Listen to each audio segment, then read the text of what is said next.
Chapitre 2.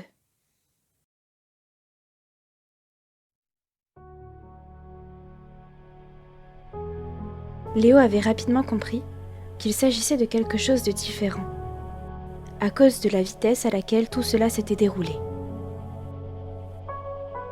Tout avait commencé par une petite anecdote insolite à la fin des informations matinales à la radio. Puis, c'est vite devenu le sujet principal du journal télévisé. Et enfin, la fin du monde. Ces 3 étapes successives s'étaient enchaînées en moins d'une semaine.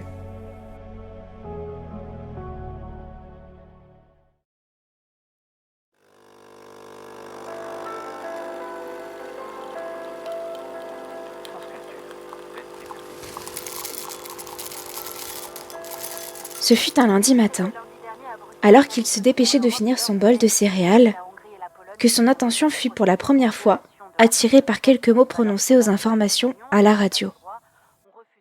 Au Nigeria. Pour le moment, les autorités locales nous ont fourni que très peu d'informations. Mais nous savons qu'une procédure de quarantaine est actuellement mise en place. Il tâche d'ignorer sa mère et sa sœur, qui discutaient sans même s'écouter. Mais il peinait à distinguer la radio sous le vacarme de leur voix. Pourtant, il était sûr d'avoir entendu le mot « épidémie » à un moment. Pour le moment, nous n'avons aucune confirmation pour dire qu'il s'agirait d'une résurgence du virus Ebola. D'ailleurs, plusieurs sources nous assurent que cette hypothèse a déjà été écartée.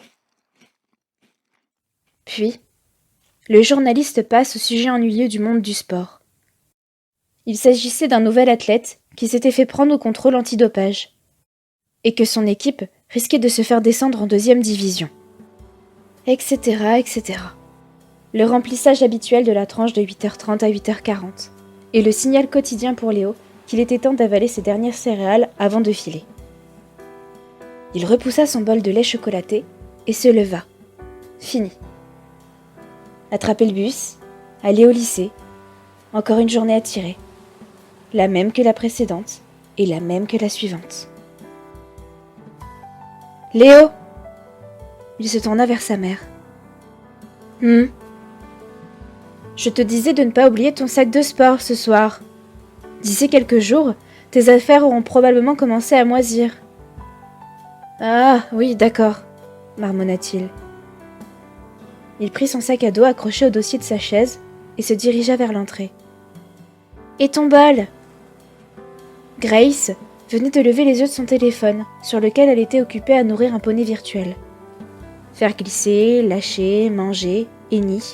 Bravo, tu as gagné des points. À mourir d'ennui. Il soupira en dévisageant sa petite sœur. À 12 ans à peine, elle se prenait pour sa mère. Bon, en miniature, d'accord, mais elle lui cassait tout autant les pieds. Il soupira une seconde fois et fit demi-tour pour prendre son bol. Et puis, Léo, ce serait bien que tu ne gâches pas tout ce lait. Il leva les yeux au ciel comme pour dire « Fous-moi la paix », vida le reste du lait dans l'évier et lâcha le bol. Il s'agissait là d'une semi-rébellion envers sa petite sœur. « C'est bien, mon grand », commenta sa mère d'un ton distrait, en tripotant les boutons de son chemisier d'une main, l'autre étant occupée à tenir son téléphone. Il se faufila derrière elle pour faire le tour de l'îlot de cuisine avant de repartir vers le couloir. « Léo !» Il se retourna. Sa mère lui adressait un sourire coupable, le téléphone vissé à l'oreille. « Ça va bien se passer, d'accord ? On se sentira bientôt un peu comme chez nous tous les 3. » Il soupçonna qu'on l'avait mise en attente et qu'elle n'avait qu'une musique d'ascenseur grésillante au bout de la ligne. Du temps à tuer. Du temps pour son fils. « Je sais que ça n'a pas été facile, Léo, mais... » Il savait bien qu'elle avait des remords par rapport à tout ce qui s'était passé ces derniers mois. Et par rapport à comment ça s'était passé. Et il savait également qu'elle regrettait de ne pas avoir plus de temps à accorder à l'un ou l'autre de ses enfants. Ouais.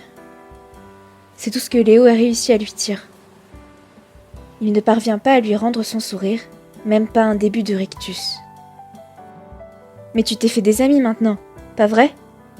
Elle reprit d'un ton à mi-chemin entre la question et l'affirmation. Oui, c'est bon. C'était bien plus facile de mentir que d'avouer la vérité.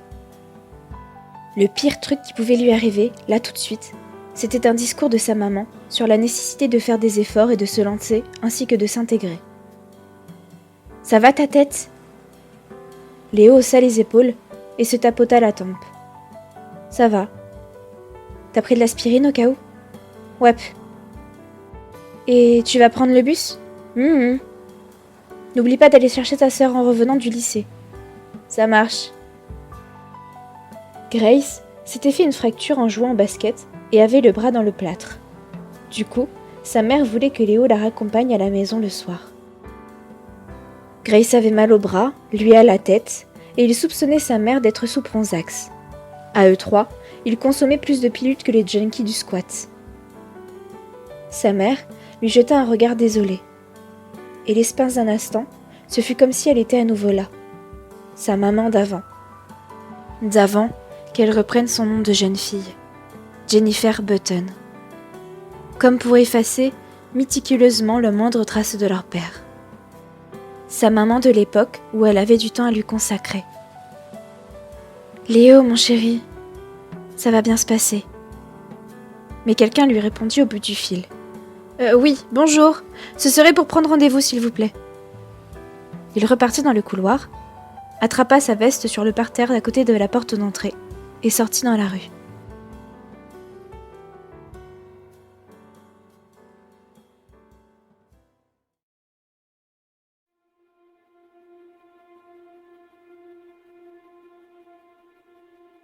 S'il avait eu la chance de savoir ce qui allait se passer cette semaine, ainsi que le mois qui allait suivre, il lui aurait certainement dit qu'il l'aimait.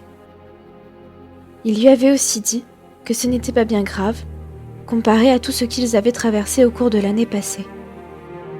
« Je te pardonne, maman. » Mais bien sûr, il ne pouvait pas deviner. Ce jour-là était simplement un lundi comme tous les autres lundis. Un jour où tout avance normalement, sans rien de différent. À l'exception d'un mot qu'il était parvenu à entendre entre deux informations à la radio. Épidémie.